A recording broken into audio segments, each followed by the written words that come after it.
ଆପଣ ଦେଖନ୍ତୁ ପୂର୍ବରୁ ମହାମହିମ ରାଜ୍ୟପାଳ ଯେଉଁ ପହରଦିନ ବିବୃତ୍ତି ରଖିଛନ୍ତି ସେ ବି ସେଇ ସରକାରଙ୍କ ଲିଖିତ ବିବୃତ୍ତି ତାକୁ ମହାମହିମ ରାଜ୍ୟପାଳଙ୍କ ଦ୍ୱାରା ମିଛ ପଢ଼ା କରାଇଲେ।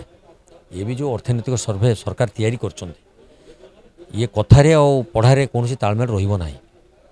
ତେଣୁ ଆମେ ସମୟକୁ ଅପେକ୍ଷା କରିବୁ ଦେଖିବୁ।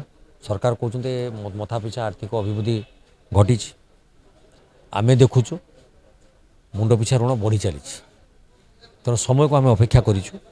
ବଜେଟ୍ ଉପସ୍ଥାପନ ହେଲା ପରେ ଆମେ ସମସ୍ତ ତଥ୍ୟ ବିବରଣୀ ଆପଣଙ୍କୁ ପ୍ରଦାନ କରିବୁ ଏବଂ ଗୃହରେ ମଧ୍ୟ ତାକୁ ଉପସ୍ଥାପନ କରିବୁ। ବିଗତ 24-25ର ବଜେଟ୍ 50% ବି ସମ୍ପୂର୍ଣ୍ଣ କରିନାହିଁ, କିନ୍ତୁ ଆପଣ ଯଦି ପଚାରିବେ ସେ କହିବେ 70-80% ଖର୍ଚ୍ଚ ହେଇଛି। ଠିକ୍ ଅଛି, ତୁମ କଥାରେ 70-80% ହେଇଛି, ଆଉ 20% କାହିଁକି ଖର୍ଚ୍ଚ ହେଇନି? ପୁଣି ଦ୍ୱିତୀୟ ବଜେଟ୍କୁ ତୁମେ ଆହ୍ୱାନ କରିଛ, ସେଟାକୁ ଏକ ପ୍ରସଙ୍ଗ ରଖିବା ଦରକାର। କେଉଁ ବିଭାଗରେ ଅଧିକାରୀମାନେ ତ ଖର୍ଚ୍ଚ କରିପାରୁନାହାନ୍ତି, କାହିଁକି ହେଉନି? ବିଭିନ୍ନ ଦେଖନ୍ତୁ ଆପଣ ବ୍ଲକ୍ ଠାରୁ ଆରମ୍ଭ କରି ସରକାରୀ କଳରେ ବର୍ତ୍ତମାନ ଯେଉଁ ଉପଦ୍ରବ ଚାଲିଛି, ଦଳୀୟ ନେତୃତ୍ୱମାନଙ୍କର ଯେଉଁ ତାଙ୍କ ଭିତରେ ଯେଉଁ ଲଢ଼େଇ ଝଗଡ଼ା ଚାଲିଛି, ଏ ତ ବିକାଶକୁ ଠପ୍ କରିଦେଇଛନ୍ତି।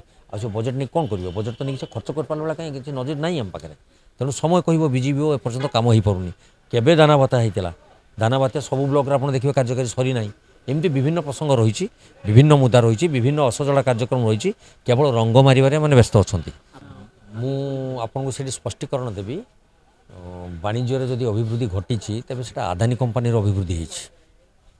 ଜନସାଧାରଣ ଜମି ହରା ହେଇ ଆଜୀବିକା ଦିନରେ ବି ଚିତ୍କାର କରୁଛନ୍ତି ରାଜରାସ୍ତାରେ। ନା ଓଡ଼ିଶାର ହେଇପାରେ, ଓଡ଼ିଶାରେ ଯେକୌଣସି କାର୍ଯ୍ୟକ୍ରମ ହେଉନା କାହିଁକି ସର୍ବପ୍ରଥମେ ସାଧାରଣ ଲୋକଙ୍କର ଜୀବନ ଜୀବିକାକୁ ପ୍ରାୟୋରିଟି ଦେବାର ନିୟମ ରହିଛି। ତାକୁ ଯିଏ ଉଲ୍ଲଂଘନ କରିବ ଏବଂ ପ୍ରାଇଭେଟ୍ ସେକ୍ଟରର କମ୍ପାନୀମାନଙ୍କୁ ଗୁରୁତ୍ୱ ଦେବ ସେଠି କୌଣସି ଅଗ୍ରଗତି ହୋଇପାରିବ ନାହିଁ।